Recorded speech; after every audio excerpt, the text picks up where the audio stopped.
मला असं वाटतं त्याला विविध कारणं आहेत. त्या भागातला आता पुऱ्या अमरावती जिल्ह्यामध्ये अचलपूरचा टक्केवारी जास्त आहे. काही ठिकाणी ते कमी पण आहे. तिथले उमेदवार आणि तिथल्या सगळ्या एकंदरीत आपण पाहतो परिस्थिती पाहून ते वाढलेलं दिसतं.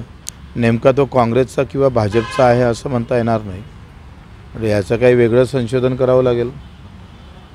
म्हणजे जी मतदानाची टक्केवारी वाढली, अर्थात मतदानाची संख्याही वाढली आणि लोकसभेमध्ये ते कमी होती. त्याच्यामुळं बऱ्याच लोकांनी यावेळच्या निवडणुका विधानसभेच्या एकतर उमेदवारी जास्त आहे आणि सगळेजण युतीनं आणि अपक्षाची संख्या जास्त असल्यामुळं कदाचित त्याचाही टक्केवारी वाढली असते. ते कारण असू शकतं. भाऊ, एक्झिट पोल जे आलेलं आहे, एक्झिट पोलनुसार कुठल्याही पक्षाला महाविकास आघाडी किंवा महायुतीला बहुमत दाखवलेलं नाही आहे.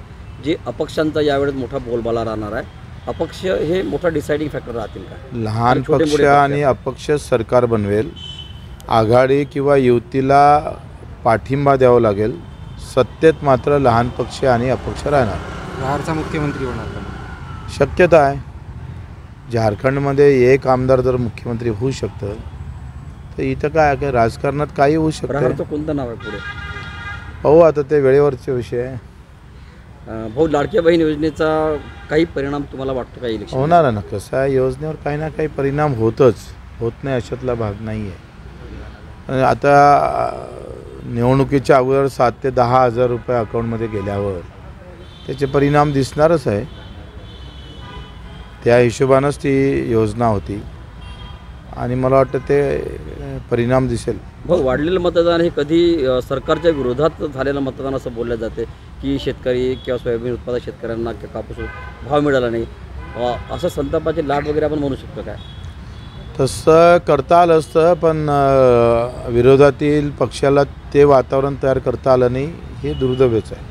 तसं वातावरण करण्यात ते अपयश ठरले. हो, तुम्ही म्हणताय की छोट्या पक्षाचं सरकार येईल. आपण जर पाहिलं तर महाराष्ट्रात तुम्ही शेतकऱ्याची बाजू सातत्यानं मांडताय. जर छोट्या पक्षांचं सरकार आलं आणि प्रहारतर्फे तुम्ही जर मुख्यमंत्री झालात तर कुठला निर्णय महाराष्ट्रामध्ये पहिला घेतला जाईल?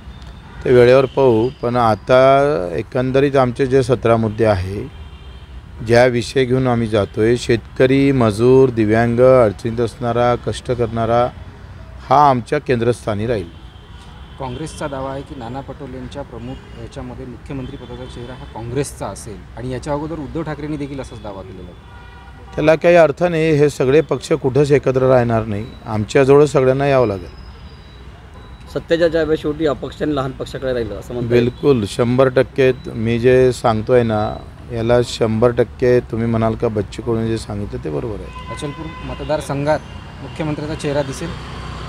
मला वाटतं ते असं म्हणणं मला ते योग्य वाटणार नाही. पण महाशक्तीच्या माध्यमातून आम्ही सगळे मिळून समोर जाऊ.